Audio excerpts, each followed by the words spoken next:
દેરાણી જોઈ ગયા અને જો થયું ન થવાનું. આ વાત એ સમયની છે જ્યારે મારા પતિ વિદેશમાં હતા અને એક દિવસ હું અને મારા દેર ઘરે એકલા હતા અને પછી તો એવો માહોલ બન્યો કે શું વાત કરું. તો ચાલો કહાની શરૂ કરીએ. નમસ્કાર મિત્રો, મારું નામ આરતી છે. હું 25 વર્ષની છું. મારો રંગ ગોરો છે ને મારા પતિ સહેજ શ્યામ છે.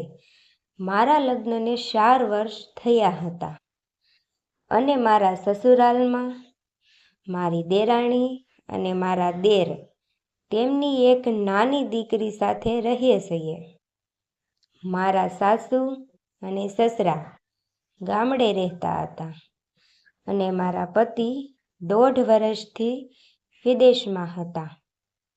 શિયાળાનો સમય હતો અને એ દિવસોમાં લગ્નની સિઝન ચાલી રહી હતી અને મારા દેરાણીના ભાઈના લગ્ન થોડા સમય પછી હતા. એટલે મારી દેરાણી અને તેના બાળકો લગ્નમાં જવા માટે 1 અઠવાડિયા પહેલાં ચાલ્યા ગયા હતા અને અમે બાકીના લોકો લગ્નના 1 દિવસ પહેલાં જવાના હતા. હવે હું મારા દેરની વાત કરું તો એ દેખાવમાં મારા પતિ કરતાં પણ સારા લાગતા હતા અને મને થોડા ગમતા હતા અને મારા દેર ક્યારેક હું કચરા પોતા કરતી હોઉં ત્યારે મારી સામે જોતા રહેતા. હવે મારા ઘરમાં માત્ર અમે 2 જ હતા એટલે આ સમયમાં શું થાય એ કાંઈ નક્કી નહીં. એ દિવસોમાં ઠંડી પણ બહુ હતી.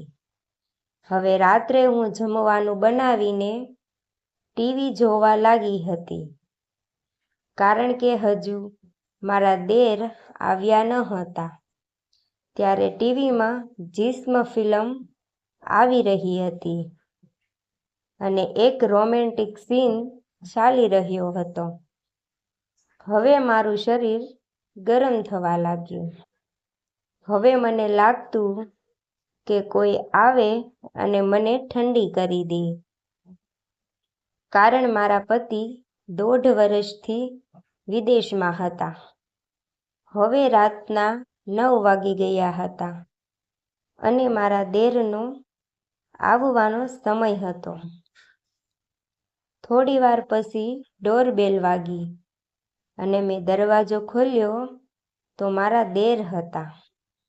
પછી અમે બેઠા ને જમવાનું શરૂ કર્યું.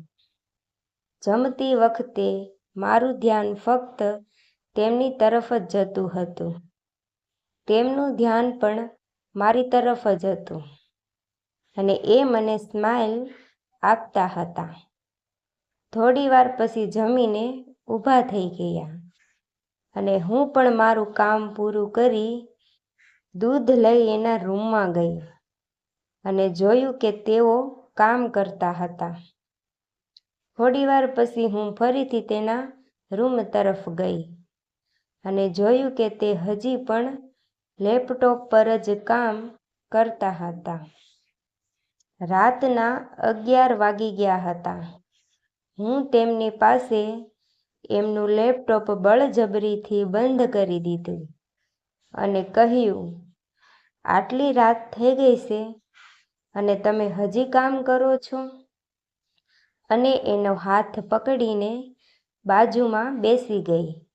એ પણ હવે સમજી ગયા હશે એટલે મને પોતાની તરફ ખેંચી લીધી અને હું પણ એને હગ કરીને માથે સૂઈ ગઈ અને પછી તો ખેલાણો એવો ખેલ જેમાં મારી ઠંડી દૂર થઈ ગઈ.